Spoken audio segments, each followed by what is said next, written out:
What happened between Clemson and Ole Miss isn't just aggressive recruiting, it's moral corruption.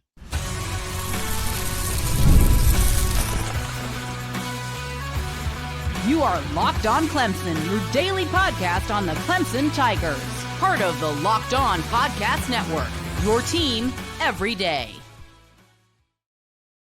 What's up, Tiger fans? Morgan Thomas here, Clemson fan, Clemson grad, host and producer of Locked On Clemson, part-time host and producer over on 105.5 FM The Roar.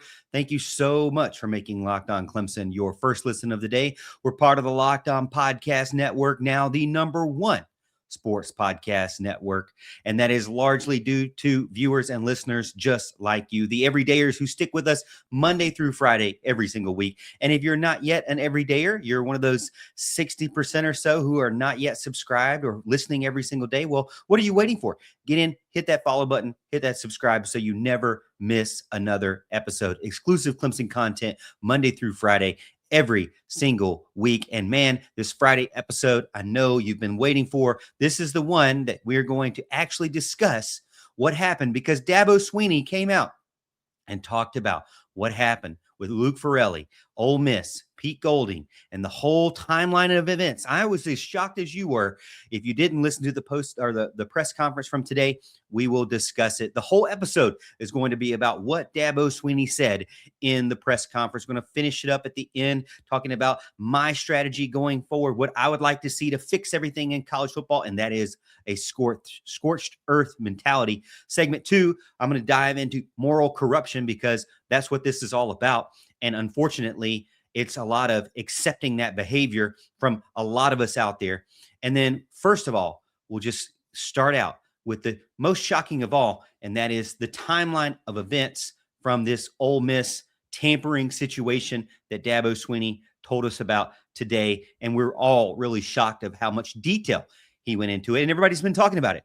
If you haven't heard, you've probably been living under a rock or been asleep for the past 24 hours. But go on social media and you will hear about what's been going on. We've already knew it. We've been talking about it for the past week or so. But now that it's out and it's clear, we can now dive into it a little bit. And let me be very, very clear with you right now. This episode is not about Clemson losing a linebacker. Because you could say, well, Morgan, all these other players lose players all the time. You know, linebacker's not that big of a deal. It's not about the player. It's not about the position. It's not about recruiting. It's not about using the portal and winning or losing on the game or in the portal. And it's for sure not about just having sour grapes or being upset or frustrated for losing out in a situation like this. This episode is clearly about right or wrong. This episode is clearly about moral bankruptcy in college football. And this episode is about the kind of behavior that's been rotting college football from the inside out and destroying the game that we love, the league that we love, and the university's reputation that we have cherished for all these years. Because what has happened between Clemson and Ole Miss is not just aggressive recruiting. It's not just business. It's not. And Ole Miss fans listening right now, how dare you come out and say it's about everybody else does it, so that's what we're doing, and you just need to get used to it. I want to be crystal clear about this. This is morally corrupt behavior from Pete Golding, Ole Miss, and it's being allowed, and the agent and everyone else involved. And the only reason more people aren't saying it out loud is because a lot of other people are also guilty and involved in this kind of behavior in college football, destroying it from within. And I'm tired of being quiet about it. I'm tired of coaches being quiet about it, general managers being quiet about it, ADs, and everybody. You need to get in there and you need to be the adult in the room, whether you're a commissioner in your conference, whether you're a football coach or an AD or a general manager or even an agent. It's your time to stand up and make a difference for the betterment of these athletes, the players, the coaches, and the future of college football. Now, before I get even more emotional about this, and before I continue to get louder and louder, I don't want to get angry without giving you some backstory, because Dabo Swinney came out and gave us the timeline today. And here is what he laid out publicly to us. The linebacker in question entered the transfer portal initially, and Clemson started to recruit him and recruit so legally and the way that you would expect a team to do so. He comes to visit Clemson. He loves Clemson. His family loves Clemson. He accepts Clemson's offer. He signs financial aid papers. And then this part maybe matters the most. He moves to Clemson. He rents an apartment in Clemson.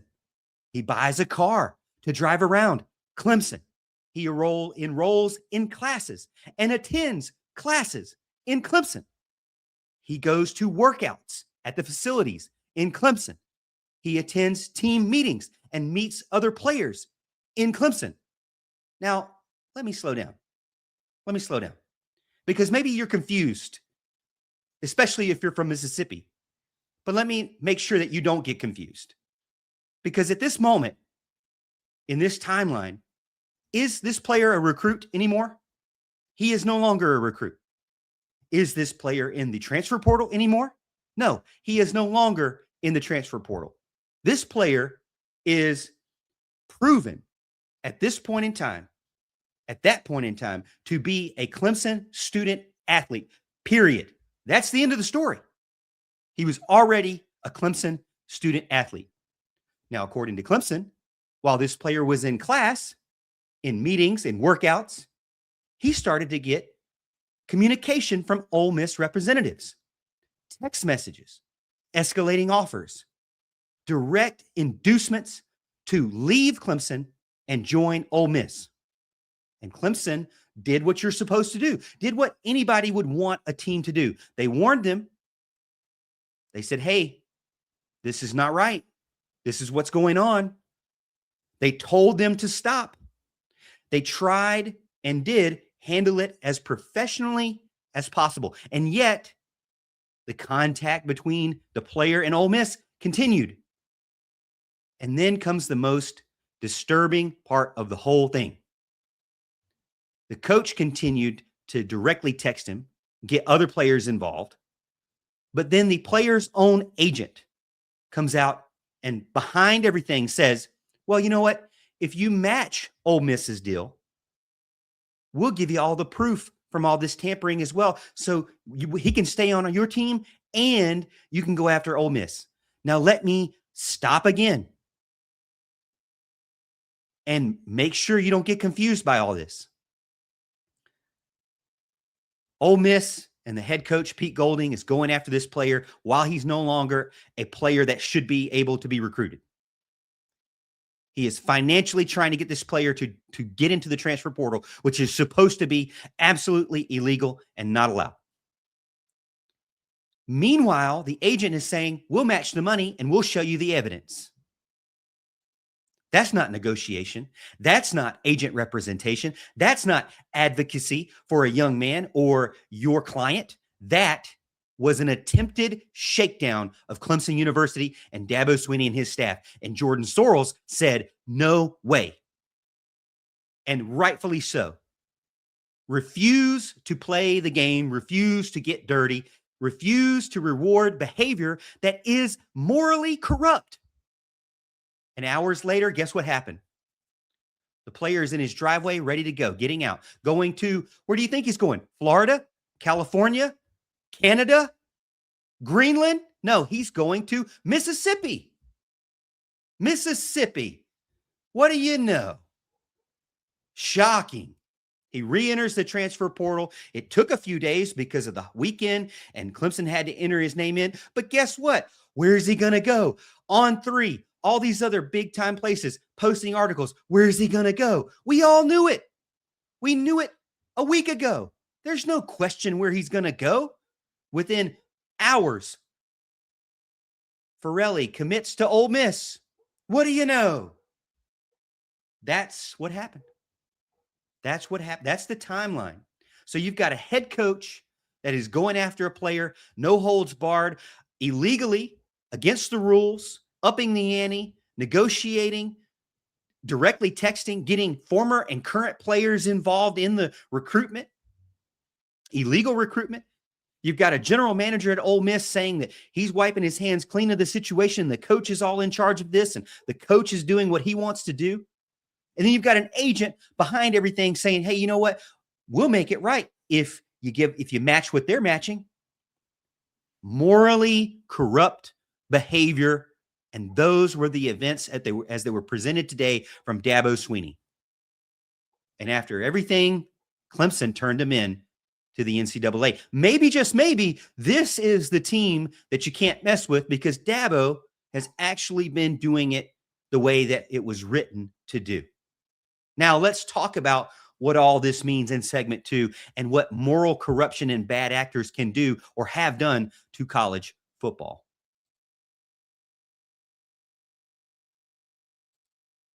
FanDuel is officially in playoff mode every game day during the NFL playoffs. FanDuel is giving customers even more ways to get in on the action because right now, every NFL playoff game day, FanDuel users get a profit boost pack waiting for them inside the app. Each game day, you'll see a pack loaded with multiple profit boosts so you can apply the bets you like the most. Open profit boost pack first thing on game day and see what boost you want to apply. Every play feels bigger and the boosts make your bets feel that way too. You make your picks, then apply your profit boost to go after even bigger payouts while the playoffs get rolling. So visit FanDuel, an official sportsbook partner of the NFL, and grab your profit boost pack every NFL playoff game day.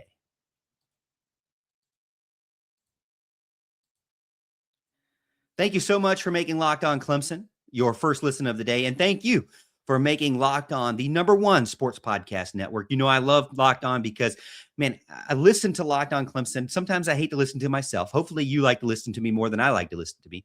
But I love getting in on some action and listening to Florida State's podcast, the Bulldogs podcast, Gamecocks, the Atlanta Braves. I mean, everything in NFL and ACC. I mean, Locked On has so many different podcasts to keep you informed, not just for Clemson, but all over the place. And guess where all those everydayers are going in between episodes? They're going and they're joining the Everydayer Club to get ad-free access to their shows, but also getting to be a part of the Everydayer Club Discord server so they can hang out with like-minded fans. So go check it out, lockedonclemson.supercast.com, or tap the link in the show notes to learn more about the Everydayer Club. Segment 2 of Locked On Clemson. Now we get to the part that nobody's saying out loud. In my opinion, this behavior allegedly exhibited here by Pete Golding is morally corrupt. And I'm not saying this lightly. Leadership is about winning, is not just about winning games. Leadership is about being an example. Leadership is about having boundaries of what you are going to do or what you're not going to do. You know what they say about integrity? Integrity is doing the right thing when no one is looking. Text messages, many times people think no one is looking. No one will ever see them. And if you're texting a player who's already signed, who's already enrolled, who's already in class, who's already introduced himself to the team and involved in workouts, you are not recruiting an openly accessible player. You are tampering. You are poaching. You're telling that young man, and you're telling all the other young men that play for you and everyone that would look up to you because of your position of leadership, that rules do not matter, that loyalty does not matter, that your word does not matter, that education does not matter, that team does not matter, that winning and only winning matters. And what I need and what I want is only the thing that matters. And because someone else did it to me, I'm going to do it to you. And that, my friend, is morally corrupt behavior that destroys everyone. You think it will benefit you, and you've got to take yourself out of this tribalistic mentality of college football, where as long as Ole Miss wins, I'm happy about it. As long as Clemson wins, I'm happy about it. As long as Georgia Tech wins, I'm happy about it. We've got to stop acting this way. It's not about as long as my team wins, I don't care how they win. That is morally corrupt behavior. And it's going to destroy you and everything else around you. Let me be clear about it. I am not here to destroy anybody over their history or make accusations beyond what we're seeing in public. But when someone has already publicly questioned the judgment, has publicly questioned judgment in their career. Pete Golding has been skinning his knees multiple times as a coach in college football. Has he been one of those people who you felt like has been a good example, a good role model in college football? When you look at his public display of history in his behavior, in my opinion, their judgment has been questioned for multiple years now. And the patterns are emerging that rules do not matter to Pete Golding. This is not a one-off mistake. This is intentional behavior by this head coach. And what about the agent? I can't let the agent off the hook here. I mean, I'm not going to, because when an agent says, hey, match what they're matching, pay more than you said you'd pay more than we agreed to originally, and then we'll give you proof so you can do what you need to do, that's coercion. That's leverage through moral corruption. That is incentivizing chaos. That is turning a young man and a situation into a financial weapon for gain, not only for the agent, but for the player. Agents are supposed to be able to protect players. They're not supposed to be using them for extortion or situations for extortion. And if this is continued to allow, let me tell you, more young men who don't fully understand things about contracts, don't fully understand things about business. They're just wanting to play football and get to the NFL. There are more young men, and a lot of the young men who just need money for their families. Remember how we said this when all this was happening? We said, we need to give access to money for these players because their families need it. Every kid is going to become hostage to this type of extortion. Every locker room is going to become more and more unstable as college football continues to allow this to happen. Everything, if it isn't already, is a bidding war. You've got 135 teams fighting over each other because nobody wants to make it right.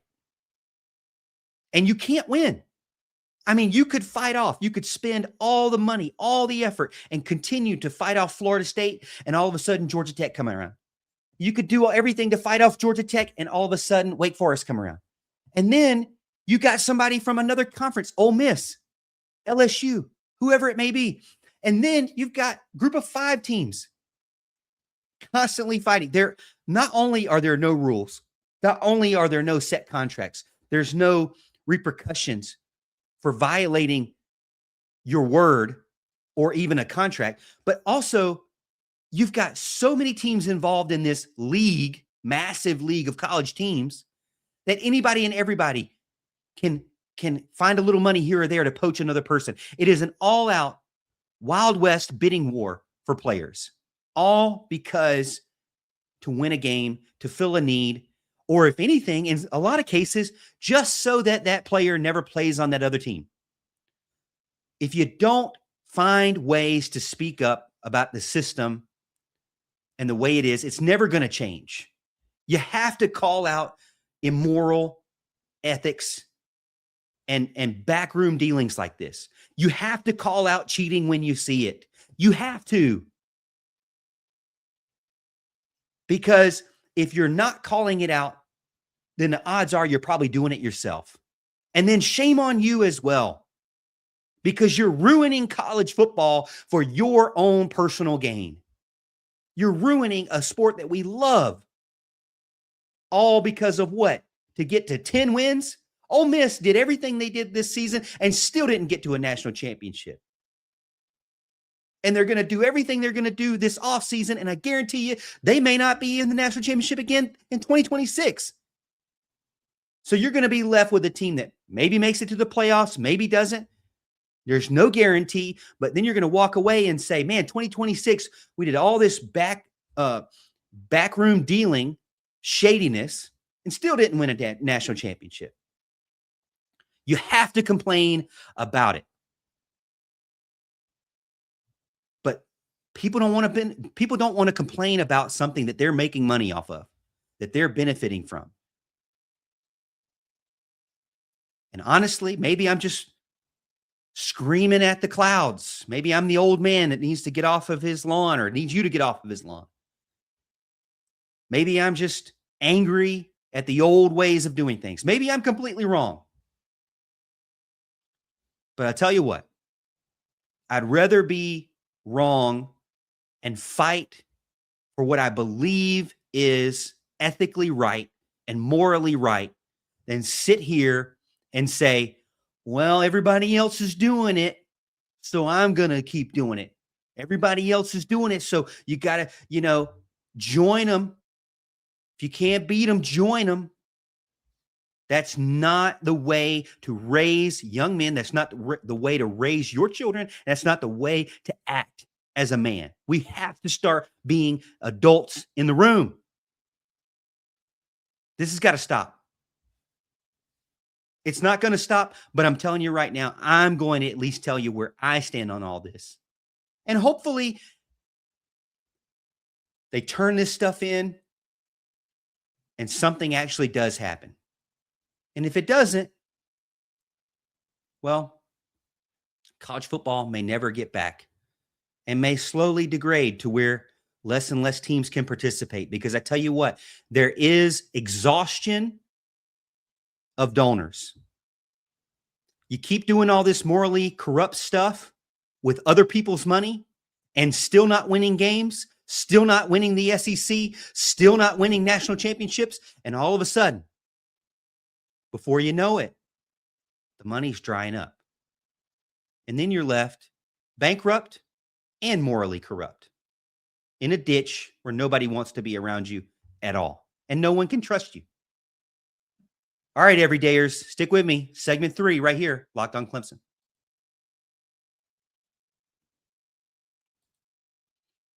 Tax season doesn't have to take over your life. This year, TurboTax is making it easier than ever to just hand things off and move on with your day. With TurboTax Full Service, you can have your taxes done for you by a trusted local expert. Start to finish without the stress or guesswork. Instead of spending hours trying to figure out your forms, hey, I've done that in the past. You can go and meet with a local expert in person or connect with them online. For a limited time, you can have your taxes done by a local TurboTax expert for just $150 all in. If a TurboTax expert didn't file for you last year, you can just file by February 28th and take your taxes off your plate and get back to your life. Visit turbotax.com/local to book your appointment today. All right, Clemson fans, thank you so much again for sticking with me. Segment 3 of this emotionally charged episode. Scorched earth, if you will. Because what I think is scorched earth or nothing changes. That's where I stand. In my opinion, Pete Golding has just exposed himself, has exposed his team to these allegations. And if they are proven, they should pay the price. Not a slap on the wrist, not a strongly worded memo, real consequences, scholarship penalties, show cause orders, recruiting restrictions.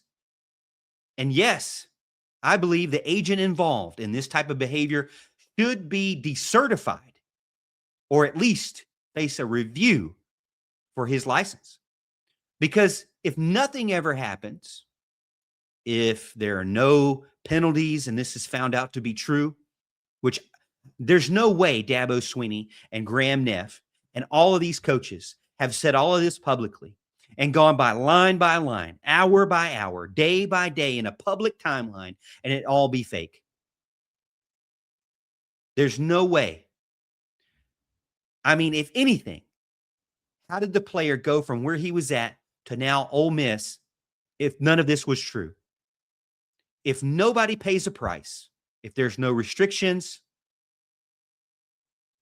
no suspensions, no penalties at all, then the message from the NCAA is clear and simple.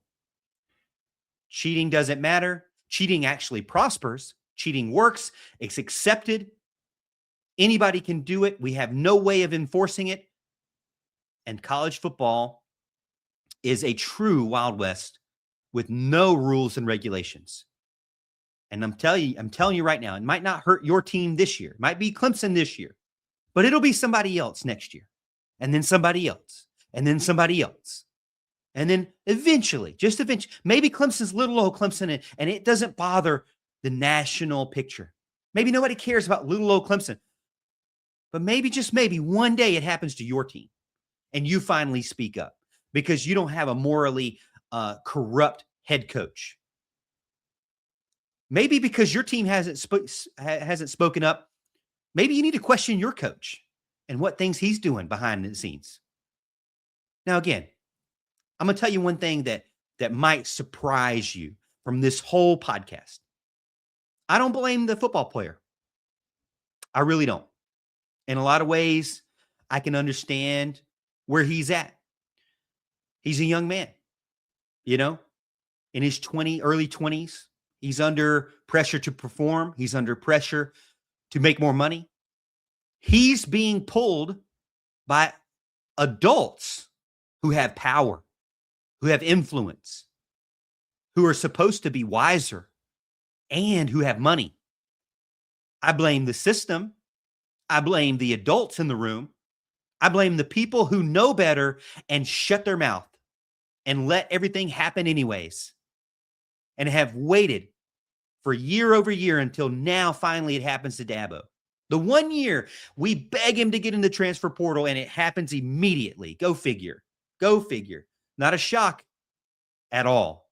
We demand, Dabo, you have to get in the portal, and this is what happens. That's why all of this matters so much, because Dabo Swinney today, for the first time in college football, stood, and it wasn't Nick Saban on ESPN after he'd already quit. It was a current head coach with a current team in a current situation doing something that no other head coach has been willing to do, reported it, turned it in, documented it, and then went public about it.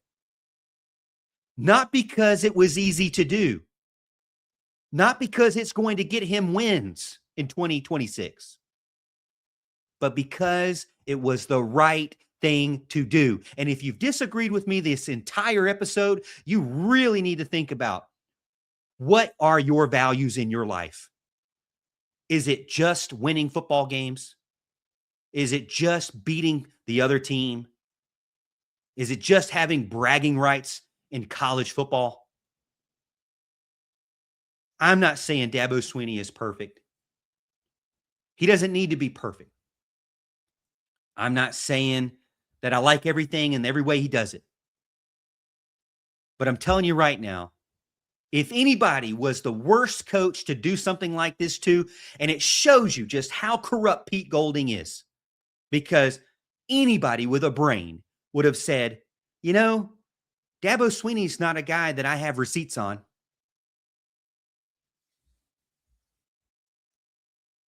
Dabo Swinney has been trying his best to do the right way, and he gets burned. That's a message to our young men. That's a message to our high schoolers. You're going to do it the right way. You're not going to make a lot of money. You're not going to win games, and you're going to get burned in the end. So do it the wrong way. Do what everybody else does. An eye for an eye. That's what we're teaching people right now. Because I'm telling you right now, young men and old men and women as well, there's a lot of love for college football and a lot of young people that want to go to college and better themselves and can do so through sports.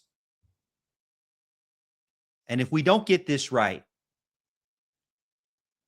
then 10, 15, 20 years down the road, those people who benefited from a corrupt environment are then going to be fathers and mothers of children themselves, or they're going to be in leadership positions themselves down the road. And you know what they're going to say? Well, this is how we did it. Everybody else is doing it, so this is how we did it. This is how I made my money, so I'm going to do it too. And you're just going to keep repeating the cycle over and over. And I truly believe eventually college football will become the haves and have-nots, and the haves will be extremely limited. And you're going to have a lot of teams that can't compete at all. College football does not need more money. They don't need more playoff games. They don't need more bowl games. They don't need more regular season games or conference games or more exhibition games or more spring games. College football needs accountability. They need clear lines that matter. And this situation, hopefully, will be the start of a discussion on how to get there. Hey, thanks for tuning in to Locked On Clemson's Friday edition. I really appreciate you sticking with me through this show and all week and ever since I started back last year. And you can always check out with us on Locked On Clemson on YouTube or podcast. And don't forget about the Everydayer Club, because if you never miss an episode, well, why not get it ad-free? And why not join the other crazy fanatics over on the Everydayer Club Discord server? For those of you watching this show on video, well, I'm going to send you over to the first ever 24/7 National Locked On Podcast Network YouTube channel so you can check out more videos. And on audio, we'll make sure you go check out the second listen. And that, my suggestion for the second listen is Locked On College Football. All right, hey, I'm going to go and enjoy my weekend. Hopefully you will as well. Be safe, because we got a big ice storm. Looks like the ice storm's going from Texas all the way to South Carolina and then some in between. So hopefully, no matter where you are, that you stay safe. And I get to see you and see you in the comments on Monday. Let me know if you need anything over on X at The Morgan T Show. I really appreciate all the love and support as always. You helped me get through this college football season. It's been a tough one. And I'm sure you also helped me get through this offseason as well. And as always, Tiger fans, I'll see you at the top